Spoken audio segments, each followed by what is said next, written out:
صرف اس لیے کہ ہم نے پھولوں کی پتیوں پر چلنا شروع کر دیا ہے۔ ہم نے اپنی بچیوں کو ننگا کر کے ان کی عصمتیں روند ڈالی ہیں۔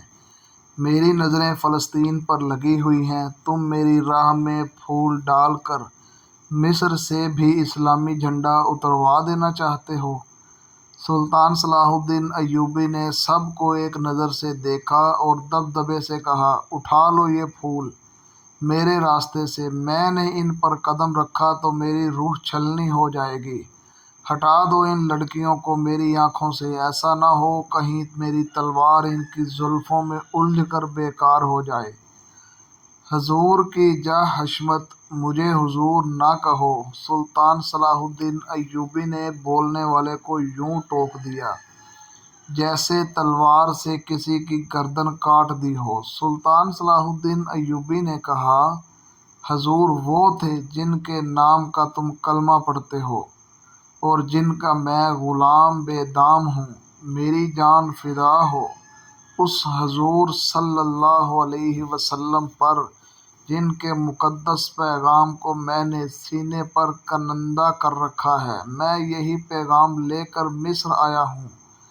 صلیبی مجھ سے یہ پیغام چھین کر بحیرہ روم میں ڈبو دینا چاہتے ہیں، شراب میں ڈبو دینا چاہتے ہیں۔ میں بادشاہ بن کر نہیں آیا۔ لڑکیاں کسی کے اشاروں پر پھول کی پتیاں اٹھا کر وہاں سے ہٹ گئی تھیں۔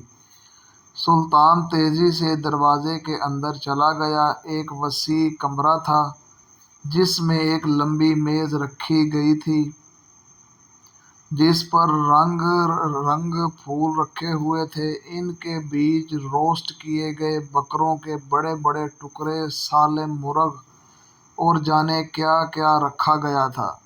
سلطان صلاح الدین ایوبی رک گیا اور اپنے نائب سے کہا کہ کیا مصر کا ہر ایک باشندہ ایسا ہی کھانا کھاتا ہے؟ نہیں حضور، غریب لوگ تو ایسے کھانے کا خواب بھی نہیں دیکھ سکتے۔ نائب نے کہا، تم کس قوم کے فرد ہو؟ سلطان صلاح الدین ایوبی نے کہا، کیا ان لوگوں کی قوم الگ ہے جو ایسے کھانوں کا خواب بھی نہیں دیکھ سکتے؟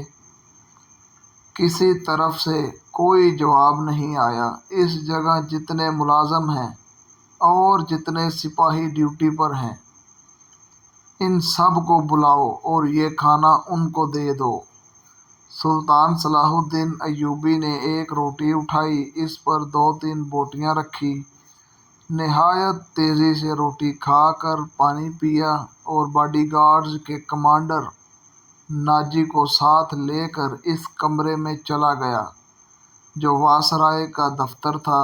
2 گھنٹے بعد ناجی دفتر سے نکلا، دوڑ کر اپنے گھوڑے پر سوار ہوا، ایڑی لگائی اور نظروں سے اوجھل ہوا۔ رات ناجی کے 2 کمانڈر جو اس کے ہمراز تھے بیٹھے اس کے ساتھ شراب پی رہے تھے۔ ناجی نے کہا، جوانی کا جوش ہے، تھوڑے دنوں میں ٹھنڈا کر دوں گا۔ کم بخت جو بھی بات کرتا ہے کہتا ہے رب کعبہ کی قسم، صلیبیوں کو سلطنت اسلامیہ سے باہر نکال کر ہی دم لوں گا۔